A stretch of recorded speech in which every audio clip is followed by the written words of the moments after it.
जय हिंद दोस्तों, आप सभी का स्वागत है। आज के वीडियो में हम लोग जानेंगे कि किसी भी एग्जाम को कैसे क्रैक करें, कैसे स्ट्रेटजी बनाएं और कैसे पूरी रणनीति तैयार करें।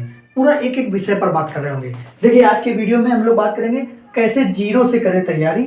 सबसे पहले सिलेबस निकालें, शुरू से प्रॉपर नोट्स पर काम करें। नोट्स बनाना क्यों जरूरी, सिलेबस को पूरा करें, टॉपिक वाइज सिलेबस को बांटें, मॉक टेस्ट दें। पूरी तैयारी के बाद एग्जाम क्यों नहीं निकलता और पढ़ाई के लिए खुद को मोटिवेट कैसे करें, इन सारे पॉइंट पर हम लोग डिटेल में चर्चा कर रहे होंगे और हर एक चीज एक बेहतर वे में आपको बताई जाएगी। तो सबसे पहले शुरुआत करते हैं हम लोग अपना पहला पॉइंट कि सबसे पहले सिलेबस निकालें। देखिए, जब भी आप किसी एग्जाम की तैयारी करना शुरू करें तो अपना पहला टारगेट क्या रखें कि इस एग्जाम में सिलेबस क्या आना है, इसका एग्जाम पैटर्न क्या है और कौन कौन से सब्जेक्ट पूछे आने हैं। जो भी सिलेबस हो उसको एक बढ़िया पेज में नोट करें और हमेशा उसको ऐसी जगह लगाएं कि अपने आंखों के सामने पढ़ता रहे।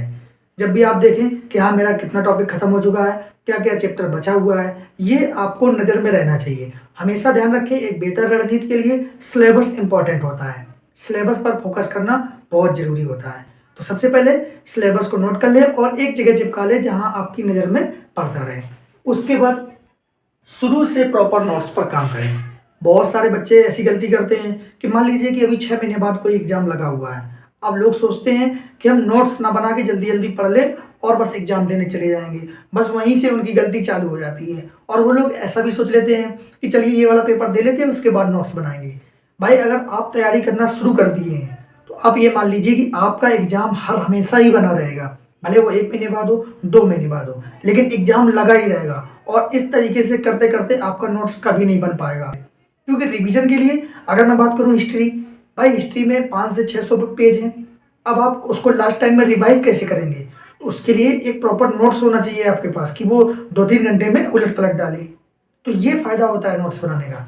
उसके बाद बात करते हैं कि नोट्स, उसके बाद जो हमारा अगला पॉइंट है कि नोट्स बनाना क्यों जरूरी है।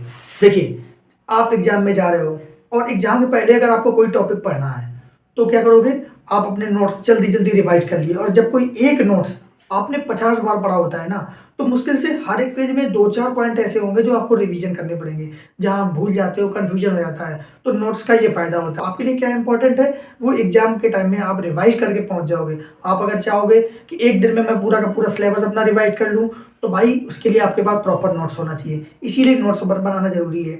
और एक चीज, जैसे आप मॉक टेस्ट दे रहे हो, मॉक टेस्ट के समय आपका परसेंटेज का कोई प्रश्न गलत हो गया, आपसे आपको नहीं आया या आप कैलकुलेशन नहीं कर पाए, जो भी दिक्कत हुई, आपने क्या किया, तुरंत अपना नोट्स खोला और जितने टाइप आपने नोट्स किए हैं और नोट्स पे आपने बनाए हैं, जितने टाइप नोट किए हैं, सारे टाइप को एक बार रिवाइज कर लिया और उसके बाद फिर से अपना अगले दिन मॉक टेस्ट देने लगे। ऐसे क्या होगा, आपका सिलेबस डेली का डेली रिवाइज हो जाएगा।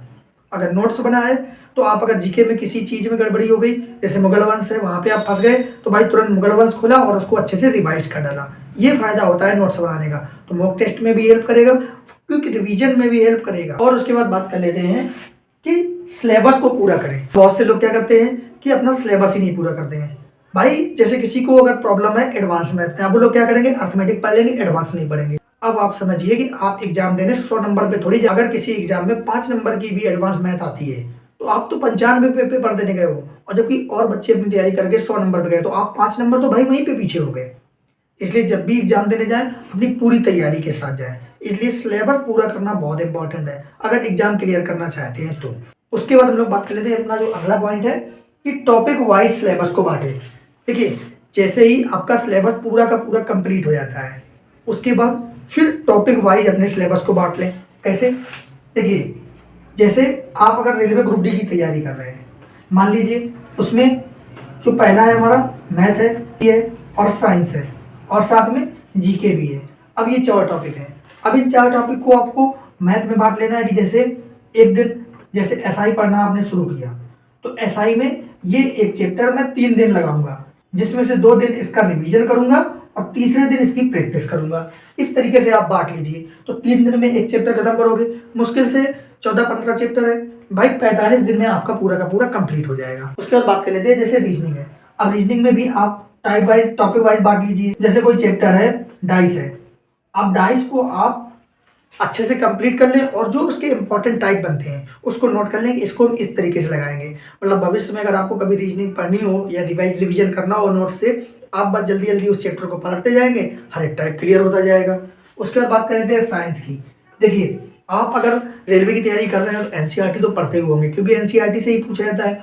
तो उसमें बहुत सारा दिया है, जब बुक देखेंगे उसमें प्रैक्टिकल दिया है, कुछ प्रश्न भी दिए हैं। डेली का डेली 200-300 पेज पलटने से अच्छा है कि आप पढ़ते जाएं और एक शॉर्ट नोट्स बनाते जाएं। शॉर्ट नोट्स का मतलब ये होता है कि जो आपके कन्फ्यूजिंग वाले पॉइंट हैं, जो आप बार बार भूल जाते हैं, उन पॉइंटों को नोट करते जाएं। जब भी आपको समय मिले अपना पेज खोला और उसको पढ़ लिया। इससे क्या होगा, आपकी तैयारी और ज़्यादा मजबूत हो जाएगी। इसलिए नोट्स बनाना बहुत इंपॉर्टेंट है, और इस तरीके से टॉपिक वाइज बना लेंगे तो रिवीजन में भी आपको फायदा मिलेगा। उसके बाद बात कर लेते हैं कि मॉक टेस्ट दें। देखिए, जब आपका सिलेबस पूरा का पूरा कंप्लीट हो जाता है, फिर आपकी जिम्मेदारी है कि आप एक अच्छे वे में उसका रिवीजन करते रहें। अगर आपने सिलेबस कंप्लीट कर लिया तो वो जरूरी नहीं है कि सिलेबस कंप्लीट करते ही आपका तैयार हो गया। सिलेबस कंप्लीट करने के बाद आपको रिवीजन भी बहुत जरूरी है। आप भी जानते हैं, रीड, रिवीजन और रिवाइंड 3 बहुत इंपॉर्टेंट शब्द हैं। पहले पढ़ो, उसका रिवाइज भी करते रहो, और रिवाइंड का मतलब बार बार पढ़ते रहो। अगर आपने उसको पढ़ना छोड़ दिया तो आप भूल जाओगे। और उसके बाद बात कर लेते हैं कि मॉक टेस्ट दें। आपका जैसे ही पूरा का पूरा सिलेबस कंप्लीट हो जाता है, फिर आप भाई मॉक टेस्ट देने लगो। तो मॉक टेस्ट देने का ये फायदा है कि जैसे आपने कोई मॉक टेस्ट दिया, आपने 25 प्रश्न मैथ के और 25 रीजनिंग के लगा लिए, तो उस 25 प्रश्नों में आपका पूरा का पूरे मैथ के प्रश्न उसमें होंगे। हर एक चैप्टर से 1-2 प्रश्न मिल जाएंगे। तो भाई उससे आपकी तैयारी हो जाती है, पता चलता है कि हाँ, मुझे कौन सा चैप्टर कमजोर है मेरा। आपको वो उसमें ज्यादा समय नहीं देना पड़ेगा, क्योंकि आपने तो प्रैक्टिस कर ली मैथ रीजनिंग की। सिर्फ आपको पूरे दिन में जीके को टाइम देना पड़ेगा। मतलब आप मॉक टेस्ट दो, उसका एनालिसिस कर लो, साथ में जीके भी अपनी पढ़ते रहो, बाकी बचे टाइम में जीके पढ़ते रहो। तो आपको बार बार मैथ के नोट्स नहीं पढ़ने हैं, सिर्फ आपको प्रैक्टिस करनी है। प्रैक्टिस से जांचना है कि मेरा कौन सा चैप्टर अभी कमजोर है। उसके बाद बात कर लेते हैं कि पूरी तैयारी के बाद एग्जाम क्यों नहीं निकलता। बहुत सारे बच्चों को आपने देखा होगा कि वो अगर मार्केट में कोई नई किताब आ गई वो किताब ले आते हैं, दूसरी किताब आ गई उसको ले आते हैं, लेकिन जो आपने नोट्स बनाए हैं, जो आपने पढ़े हैं, उसको 1-2 बार पढ़ के साइड कर देते हैं। भाई, जब भी आप कोई नई किताब पढ़ना स्टार्ट करोगे ना, हमेशा उस पर आपको लगेगा कि मुझे कुछ नहीं आता है, मेरी तैयारी नहीं है, और इसी तरीके से खिचड़ी बनती रहेगी। मैं आपको कहता हूँ कि अगर आप एक किताब को 100 बार पढ़ लो तो आपको 100 किताबें पढ़ने की आवश्यकता नहीं होगी। उसी नोट से ही पूरा पेपर पास किया जाएगा। क्या होता है, जब आप नोट्स पढ़ लेते हो, नोट्स तैयार हो जाता है, उसके बाद आप प्रैक्टिस करने लगते हो। कोई भी टीचर 100% सिलेबस खत्म नहीं कराता है। सारे टीचर 80% सिलेबस खत्म कराते हैं। बाकी जो 20% है वो आपको मॉक टेस्ट और प्रैक्टिस में मिलता है, तब जाके आपका एग्जाम क्लियर होता है। आप क्या करेंगे कि आप मॉक टेस्ट और प्रैक्टिस पे ध्यान नहीं देंगे और फिर ऐसे ही एग्जाम देने चले जाएंगे। इसीलिए वहाँ ज़्यादा गलतियाँ भी होती हैं, कुछ प्रश्न बिना पढ़े हुए भी होते हैं। इसलिए प्रैक्टिस और मॉक टेस्ट बहुत जरूरी है किसी भी एग्जाम को क्रैक करने के लिए। और एक चीज क्या गलती करते हैं कि किसी भी एग्जाम की जब तैयारी कर रहे होते हैं ना, तो वो लोग मेरे एग्जाम में क्या आना इस पर ध्यान ना देके इस टॉपिक का मुझे ज्यादा से ज्यादा पढ़ना चाहिए, इस पर फोकस रहता है उनका। अब जैसे साइंस पढ़ना शुरू किया तो वो इंटर लेवल तक की साइंस पढ़ डालेंगे, इधर कक्षा 6, 7, 8 की साइंस पढ़ने लगेंगे। जितना ज़्यादा आप सिलेबस लेके बैठोगे ना कम समय में, उतना ज़्यादा कन्फ्यूजन क्रिएट होगा और अच्छे से चीज़ें तैयार भी नहीं होंगी।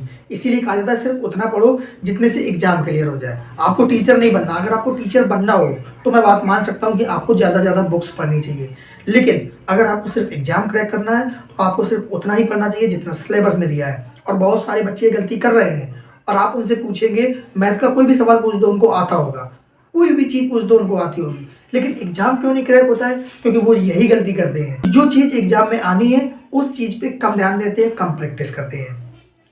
तो इसलिए सबसे बेहतर चीज़ है कि जो आपके सिलेबस में हो उसको पूरा 100% तैयार करें। भले आपसे कोई पूछे आप उसको ना बता पाए, लेकिन एग्जाम में जो पूछा जा रहा है वो आपको आ रहा है तो आप परफेक्ट हो।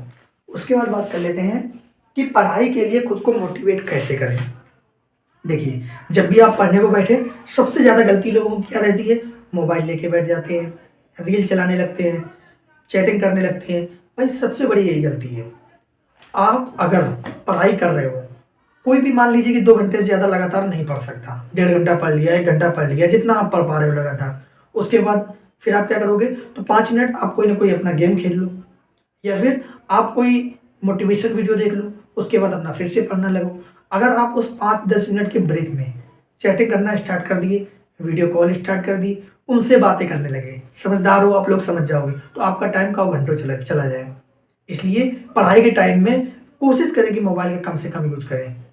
बहुत सारे बच्चों को देखा है, मैथ के प्रश्न लगा रहे हैं, रीजनिंग के प्रश्न लगा रहे हैं, मूवी चला लेते हैं, वीडियो चला लेते हैं, बस यही गलती है। आप अगर मूवी वीडियो चला लोगे तो आप कैसे उसके कॉन्सेप्ट पे घुस पाओगे, क्योंकि आप भी जानते हैं बहुत सारे ऐसे प्रश्न होते हैं जो मेथड से नहीं सिर्फ ऑप्शन से टैकल हो जाते हैं, और उसके लिए आपका शार्प माइंड मतलब कंसंट्रेशन चाहिए। लेकिन आपका तो दिमाग मूवी में लगा है, मोबाइल में लगा है, तो आप सिर्फ मेथड से ही लगा पाओगे, इसलिए आप ज़्यादा शॉर्टकट वाली चीज़ें नहीं सीख पाते हो। तो ये गलतियां ना करें और खुद को मोटिवेट करते रहें। और खुद को मोटिवेट करने का एक और रास्ता है, आप अपने आप को टारगेट दें कि आज मुझे हिस्ट्री का मध्यकालीन खत्म करना है। जब आप अपने आप को टारगेट दे देंगे तो जब तक आप उसको खत्म नहीं कर लेंगे आपका मन ही नहीं करेगा कि मैं कुछ करूं। और जैसे ही मध्यकालीन खत्म होगा फिर आप सोचोगे लाओ थोड़ी देर मोबाइल चला लेते हैं, मनोरंजन कर लेते हैं। लेकिन अगर आपने अपने आप को टारगेट नहीं दिया तो भाई आपको पता कैसे होगा कि पूरे दिन में हमें कितना खत्म करना है, कितना पढ़ना है। इसलिए अपने आप को टारगेट देते रहें। आपका सबसे बड़ा मोटिवेशन है अपना टारगेट। और एक और मोटिवेशन है, जब भी आपका मोटिवेशन डाउन होने लगे, पढ़ने में मन ना लगने लगे, तो आप एक बार अपने घर को याद करने लगो कि मेरे घर में कैसे क्या होता है। आपको अपने आप ही जवाब मिल जाएगा, अपने आप ही मोटिवेशन मिल जाएगा कि हाँ मेरे माता पिता कैसे मेहनत करके रुपए दे रहे हैं, मुझे पढ़ा रहे हैं। आपको अपने आप मोटिवेशन मिल जाएगा और आप पढ़ने लगोगे। सबसे बड़ा मोटिवेशन है ये, एक बार करके देख लेना। उसके बाद हम लोग बात कर लेते हैं कि रिवीजन कैसे किया जाता है। देखिए, जब आप पूरा सिलेबस खत्म कर लोगे, नोट्स आपके प्रॉपर बन चुके हैं, फिर रिवीजन करने के लिए आप एक हाइलाइटर का यूज करें। हाइलाइटर में जैसे आपका कोई टॉपिक बहुत ज़्यादा कमज़ोर है या कोई पॉइंट बहुत ज़्यादा कमज़ोर है कि ये तो मैं भूल जाता हूँ चाहे जितना पढ़ूँ, उसको हाईलाइट कर लें। उसको हाईलाइट कर लेंगे, एक पेज में मुश्किल से 1 या 2 हाईलाइट लाइन होंगी, और इसी तरीके से जितने पेज होंगे आपके तो 1-1, 2-2 लाइन होगी।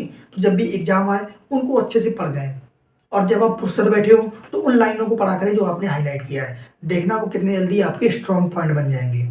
तो बार बार प्रैक्टिस करते रहना भी आपको मजबूती देगा, और इस तरीके से कोई भी एग्जाम आपका निकल सकता है। और मैं ऐसे नहीं कह रहा हूँ, मैंने खुद 3-4 एग्जाम निकाले हुए हैं, तब मैं आप लोगों को बता रहा हूँ। तो आप सभी लोग वीडियो को जरूर लाइक करें, चैनल को जरूर सब्सक्राइब करें, क्योंकि इसी चैनल पर आपके लिए बहुत बेहतरीन अच्छे वीडियो आते रहेंगे जो आपको कुछ ना कुछ सीख देंगे। तो हम लोग मिलते हैं फिर अगले वीडियो में। जय हिंद।